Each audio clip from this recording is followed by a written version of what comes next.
like Christ chooses us, and then we choose Christ. I came across this writing by a man named Sheldon Van Auken, who did not seriously consider Jesus until middle age. I'm going to leave you with his story as he tells it. Sheldon Van Auken. Van Auken. I was half in love with Jesus. I yearned toward him and wanted to fall on my knees.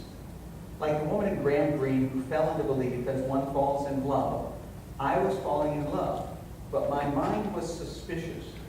Something kept saying, don't be overcome. Keep your head.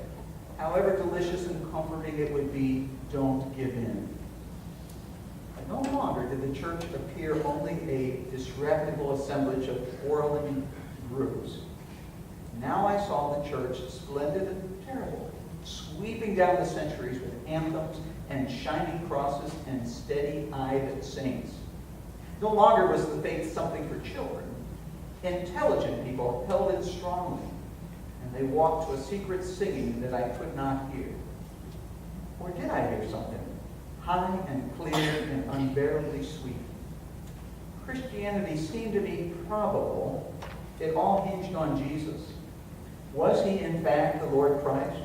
Was he very God of very God? This was the heart of the matter. The claimed proof was the resurrection. It was belief in Christ rising from the dead, I knew well enough, that had convinced the early Christians. And I saw clearly that there were really only three possibilities. The apostles had made up the story after the crucifixion, or Jesus himself had invented the claim to divinity and they had dreamt the rest, or it was precisely and factually true.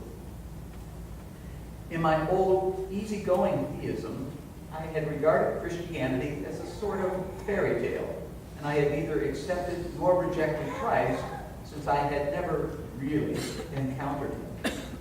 But now I had.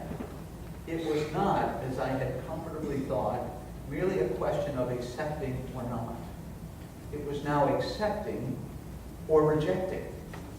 My God, there was a gap behind me, too. Perhaps the leap to acceptance was horrifying, but what of the leap to rejection? There might be no certainty that Christ was God, but by heaven there was no certainty that he was not. If I were to accept, I might and probably would face the thought through the years, perhaps after all it's a lie and I've been had. But if I were to reject, there could be no doubt at all that I should be haunted by the terrible thought, perhaps it's true, and I have rejected my God. I could not bear it. I could not reject Christ. There was only one thing to do. I turned and flung myself over the gap toward Christ. Sheldon Van Auken's story sounds a bit like the Apostle Paul's. Paul thought he knew it all. He thought he knew it all about the way the Jesus people he persecuted followed. But then he encountered Jesus and had to choose. It also sounds a bit like the story of Ananias, who no doubt had chosen Jesus many times before. I can imagine Ananias turning over and over in his mind what Christ had chosen him to do, the instructions that he received from Jesus in the vision. And was it worth the risk of going to find Paul? I can imagine Ananias saying, there was only one thing to do. I turned and flung myself over the gap toward Christ. Van Auken's story sounds like your story and my story.